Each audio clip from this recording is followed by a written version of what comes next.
Alright, so tonight I am burning the midnight oil. I was actually going through all my snakes and spot cleaning, changing the water, and it got to about 10 o'clock and I got about halfway through and I thought, alright, I'm gonna go to bed. And then I started thinking, oh, wait a minute, I haven't checked to see if all my females have laid eggs or not. I usually check them twice a day. And sure enough, it is 10 o'clock at night and I found a female that had laid a big pile of eggs, and you know I want to get them in the incubator right away. So what I'm going to do in this video, I'm going to bring you along for the midnight ride and we're going to work with some snakes into the night. And so I brought all my stuff into here. I sterilized an egg box, I bleached it out and cleaned it up, and I got everything ready. I have some water that's 90 degrees that we'll use to mix with the vermiculite and set up the egg box. I'm gonna pull this female and I'm gonna bring you along and we're gonna check out this female. Hopefully we won't get bit. You know, they're pretty defensive when they're coiling up on their eggs. This is the most exciting part of breeding ball pythons, is actually seeing the eggs. It is like the fruits of your labor all year long. And you know, most of the eggs, they eventually will hatch, but the trick is to actually get the eggs. And once you get the eggs, it's pretty exciting because you know 2 months down the road you're gonna get some hatchlings. As a matter of fact, I have some eggs that are gonna hatch in less than a week, so stay tuned for that. I'll be pulling those out and we'll check out those eggs as they hatch. I'll probably cut them open right when they start pipping and we'll look inside and see what the odds are.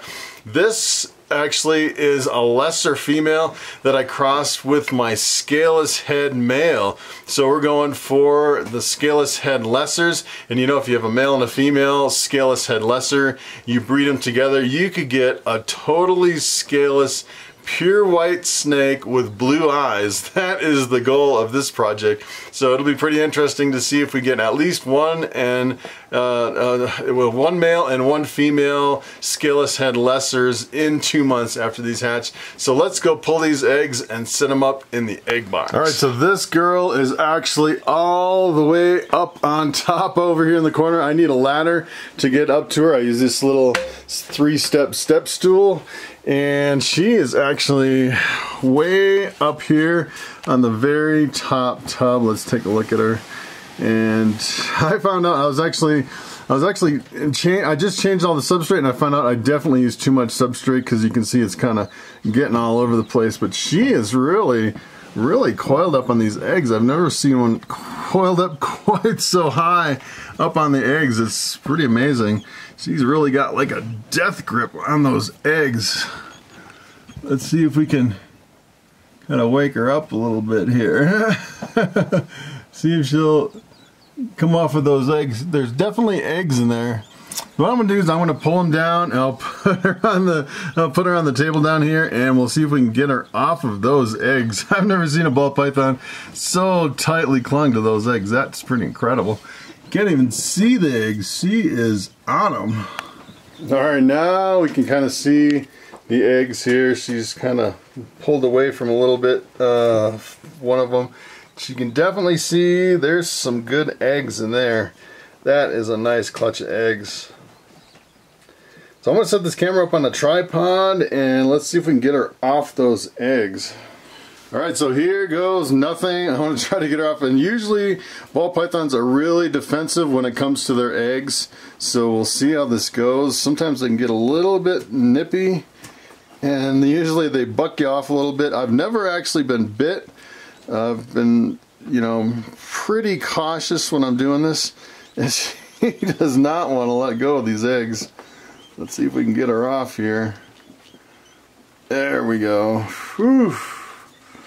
Alright, that was pretty painless. Then the first thing you want to do is make sure she actually doesn't have any eggs in her body. And usually you can see if there's a big lump in her body from kind of a rogue egg, and sometimes they'll get egg bound, and usually if they get egg bound, that egg is not very good unless it's like right at the end of the tail ready to come out. I've actually had some that were egg bound where they had like an egg up in the middle here, and if that's the case, then what happens is they kind of hold it for another day or so, and then it seems like every time they lay that egg, it's a bad egg. It just kind of has a lot of mold and fungus problems that for some reason when they get egg bound, the egg that's egg bound always has problems. Even if it's fertile, it seems like it just doesn't, you know, I have problems with mold and fungus, and it always goes bad for some reason. This girl is completely empty, so I'm going to move her to a separate tub over here. Oh, she's got a death grip on me. And then what I want to do is I am going to put on some gloves. And then I actually use these are cheap vinyl gloves. This is the first time I tried vinyl. They're kind of weird gloves. And then what I do from here, 4, 5, 6, 7 eggs, which is beautiful. Take a look at those eggs. They're all fertile eggs, no slugs. That is awesome. Beautiful eggs. And from here what I do is, you know, I actually separate the eggs. And they kind of come stuck together. I prefer to separate them because I like to put the embryos up on top.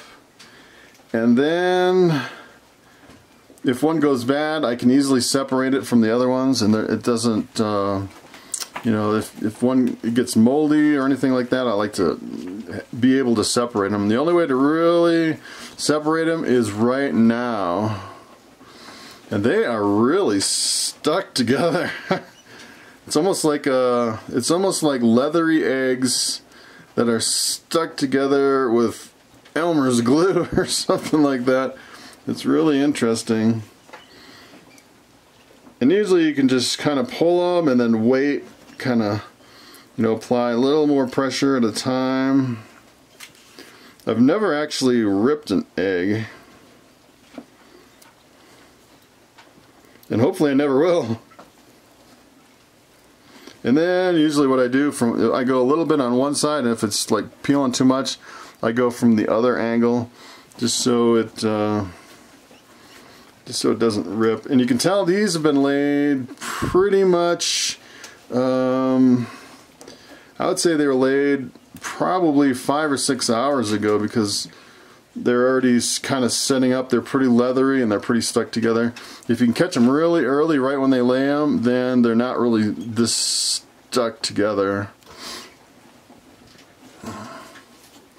And this part, you just kind of have to slowly work on it. It takes patience, and you just have to kind of work on it kind of a different angle. I go kind of one angle and then kind of go the other way and back and forth. And whatever you do at this point, don't drop an egg, because they are full of veins, and they're pretty much already starting to develop, unlike a chicken egg that's not really developed at this point. And these are pretty stuck together as well.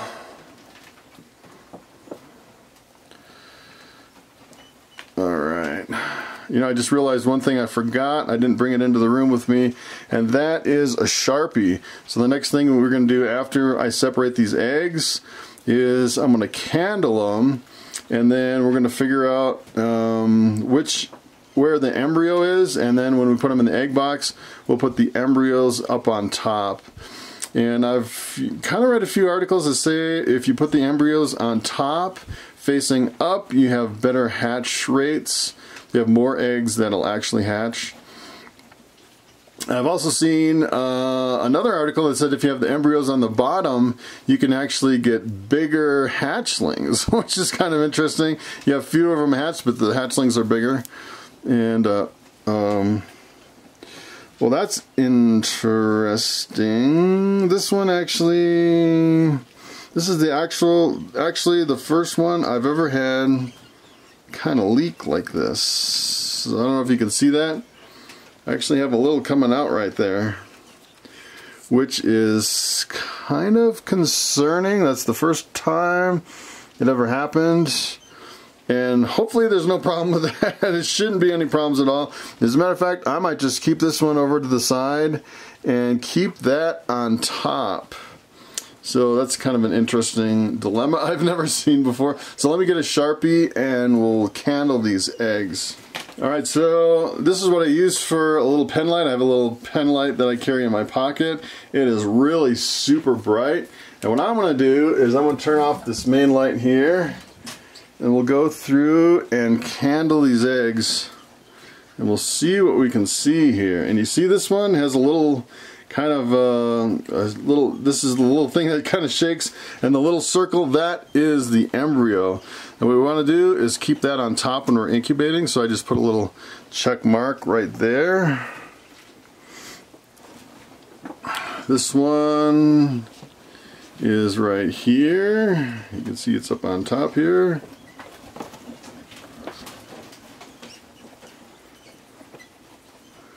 This one, let's see, this one is right here.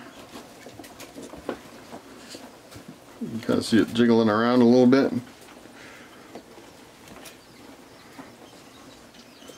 This one is right here.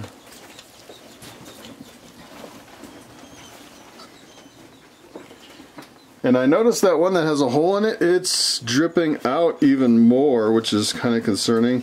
I've heard some people can actually take like a liquid skin or something like that and actually seal it up. But I don't really have anything like that. It might be good to actually pick some of that stuff up. Especially since this is like the first time I've ever seen it. Here's the embryo on this one. You can see it kind of jiggling around right here. So let's take a look at this leaky one.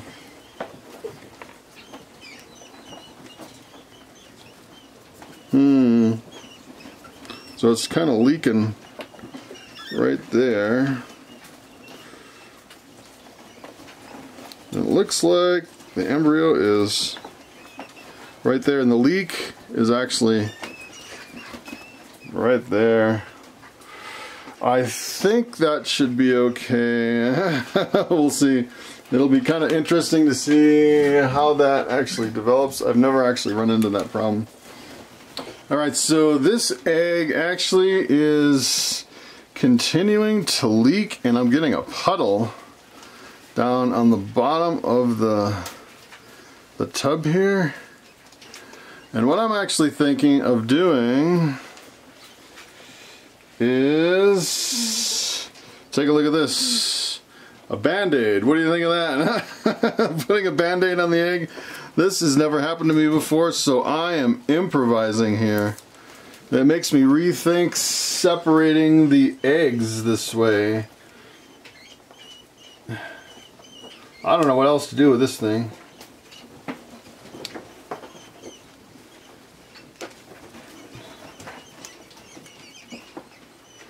So there you have it. A band-aid on an egg, huh? What do you think of that? I don't know if that's going to work. Hopefully that will stop the leak. Band-aid on the egg. Alright, that seems to be working at the moment. Alright. Yeah, it makes me think maybe I shouldn't be separating these eggs. It's the first time in hundreds of eggs that has ever happened. So from here, what I'm going to do is I'm going to set up my incubator box. So I'm going to put this back up in the rack here just for a second.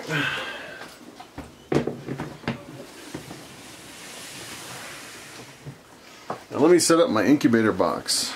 Okay, so this is what I use. It's like a little shoebox, I guess you would call it.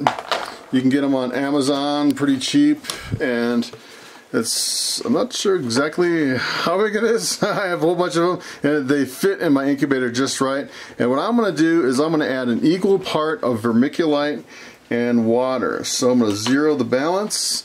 And then what I'm going to do is I have some water here that I preheated to 90 degrees.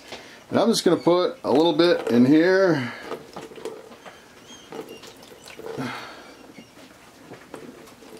And usually what I do is I actually do, I usually do like 200 grams of water and 200 grams of vermiculite, but I'm starting to think that might be a little too much.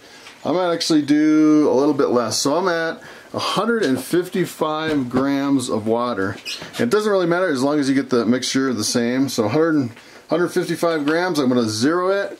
And then I'm going to add 155 grams of vermiculite. And this vermiculite is really fine and really fluffy. And that's one of the reasons that I'm actually going with a little bit less. It seems like it's a lot fluffier than your typical vermiculite.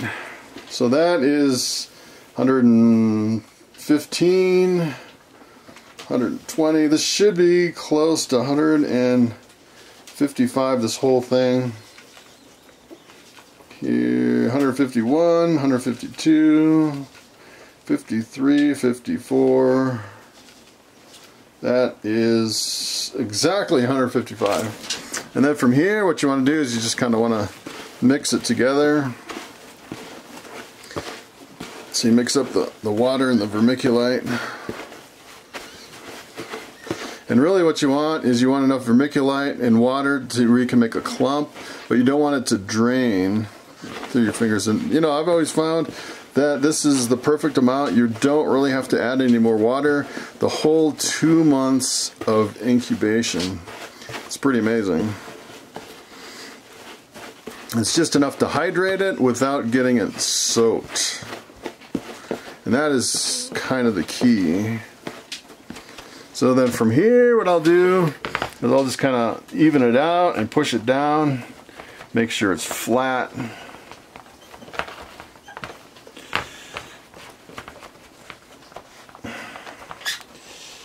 Which is you really need that for the grate. And some people just put the eggs right in the vermiculite like that. And what I actually do is I use this grate, and it's like they call it an egg crate. You can get them on Amazon or eBay. I think I got these on eBay. And what I'm gonna do is I'm just gonna put the eggs right in here, and I am going to put the embryos facing up. So let me get these eggs one at a time from over here. I put them up here in the rack. Alright. Got my little Band-Aid egg there. It looks like the leaking has stopped, which is cool.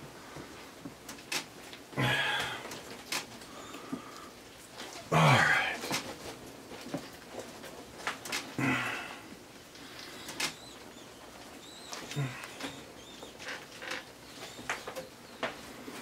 So I know a lot of people, what they do is they actually put like toothpicks in the egg crate to kind of keep them from rolling around, but I don't really do that. What I do is I just kind of wedge them kind of in like a V shape and kind of wedge them all in there. Kind of the big thing you don't want is you don't want them hitting the sides, because you get a lot of condensation on the sides, and if it kind of runs down in the eggs, then the eggs can go bad. So as long as they're away from the sides, they don't roll around, kind of wedged in there, that is perfect. And then what I use is press and seal. The press and seal goes right on top, seals them in. And it holds the moisture in, but it lets the eggs breathe. So you don't have to have any holes in the plastic container. You don't have to have any holes in the plastic on top. Just like that. And then from here, what I do is I'm actually going to label the container with the pairing and the date hatched and the date they are gonna, the date laid and the date they're gonna hatch. So what I actually use is I use my phone and I ask Google to tell me what the date is in 60 days. Okay, Google, what is the date in 60 days? It is Monday, the 8th of July 2019. There you go. It's just as easy as that. And I want to use my label maker. What I have is a P-Touch, a Brother P-Touch label maker. I want to make some labels and label this box. Okay, so here are the labels, the lay date, the hatch date, and the cross is the scaleless head crossed with my lesser female. All right, so here is my incubator, my 6 foot tall snake egg incubator I made from a beverage cooler. And I have quite a few boxes now going. I just put the new box right here. And what I'm gonna do is I'm just gonna check these other boxes. I noticed this one has a lot of condensation under the top of the press and seal, so I definitely want to go through, change all the press and seal on these. And then on the bottom, these are within a week of hatching, these 2 boxes here, so we might actually have some little baby snakes peeking out. So let's take a look at these boxes. All right, so one quick thing about this female that just laid eggs, I actually put her in this big boa tub temporarily. She's a pretty long snake, but she's not very big around. She's not as big as some of my other snakes, and she still has some pretty good body size even after laying eggs. She's in really good shape. And what I did is I spread out all of her substrate and I watered it down, gave her some fresh water, and hopefully that'll snap her out of the breeding mode. I want to put her back in this rack up here, and maybe she'll start eating right away, hopefully. Sometimes they stay in the breeding mode for a while and they won't eat for a long time, and it seems like this year a lot of my snakes have really been snapping out of it and going right back on food right away. Alright, so here's one of my boxes out of the incubator. This was actually a cross between a pastel female and my bamboo male. This is one of the last ones I just put in there, and look at how much moisture is condensed on the top of this press and seal. It's normally not this much. It's been a while since I've checked these, and see, it dripped a little bit on the eggs. What I like to do is just take a little paper towel and wipe that off. Let me get my paper towel here. I definitely don't like that condensation dripping on the eggs. It looks like we just got a couple little drips on one egg. And these look great. It looks like these are going to hatch no problem at all. So what I'm going to do is I'm just going to put some more press and seal. And I kind of like to freshen it up just to get rid of the condensation, really. Some people just leave it and let it go the whole 2 months, but I really like to kind of really stay on top of it.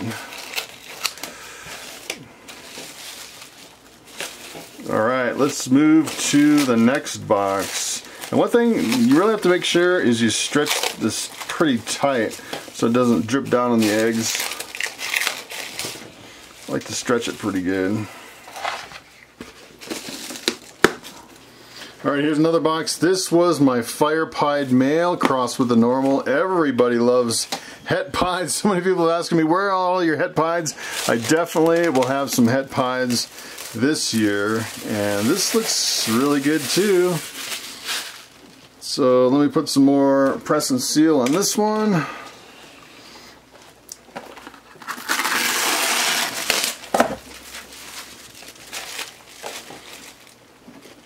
No problems at all.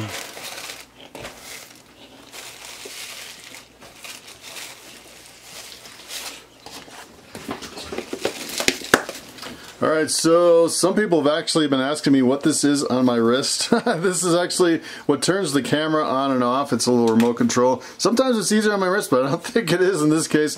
This box is actually a Lemon Blast crossed with my Coral Glow, hoping for some Coral Glow pinstripes, which would be pretty cool, or Coral Glow Lemon Blast, which is Coral Glow Pastel Pinstripe. And see, this dripped on an egg just a little bit right here. I like to just kind of get that little bit of moisture off.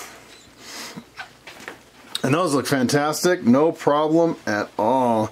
These are actually going to hatch May 28th, and today is like, it's like just in a few weeks, 2 or 3 weeks, those will hatch. So that's pretty exciting.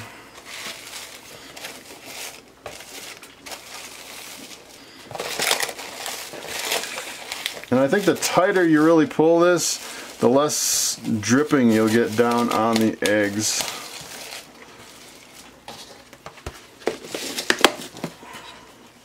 Alright, so today is the 9th of May. These are supposed to hatch on the 14th of May, so it's only 5 days away. Sometimes these will hatch 5 days early, so we might have little baby snakes popping out of here. We'll take a look and see. It depends really on the temperature and where they're at. Nothing really popping out on these snakes. So let me reseal these. We'll come back and hopefully we'll have an egg cutting here in a few days.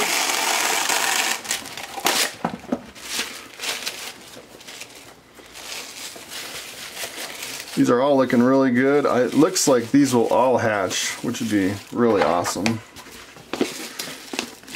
Whoops. Lid on crooked. So this is the other half of that same clutch. It was a really big clutch, and these are actually, this was, let's see, we got some condensation here, a little bit. This was actually a bamboo crossed with 100% het caramel albino.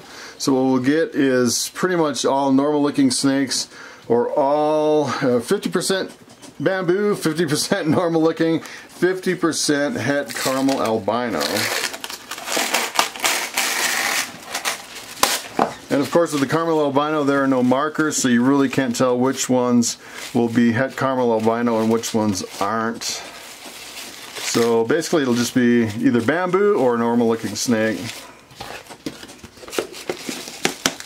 Alright, so there you have it. I was actually counting the eggs in the incubator, and I am up to 40 ball python eggs in my incubator, which is pretty exciting. And as a matter of fact, if Lucy lays some eggs, she's my reticulated python, we could have another 35 or 40 on top of that. And I also have quite a few more female ball pythons. I'm thinking I might get between 70 and 80 ball python hatchlings this year. Maybe another 40 reticulated python hatchlings if all goes well. I'm going to have an incredible amount of snakes in the snake room. Let me tell you, when it comes to working the midnight oil in here, it's not like a job. It's one of my favorite things to do. I could do it all night long, pulling eggs and setting them up in the incubator, or probably even more exciting than that is actually cutting the eggs open and seeing what we get from the results of our breeding. Let me tell you, that is probably one of the most exciting parts of breeding ball pythons for me personally. So thanks for watching, thanks for coming along, and I will see you next time.